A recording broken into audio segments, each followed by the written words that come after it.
Luzon, Panay at Mindanao. Madaming nagtatanong bakit daw Panay at hindi Visayas.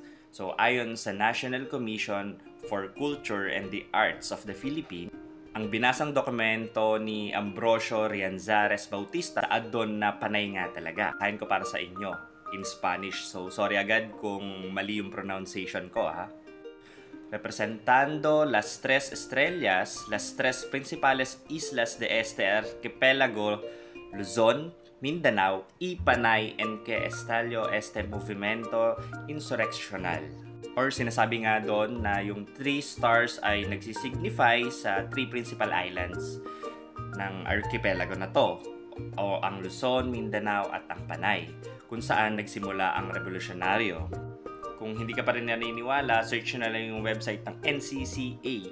So, under government naman yon, kaya legit yan. So, comment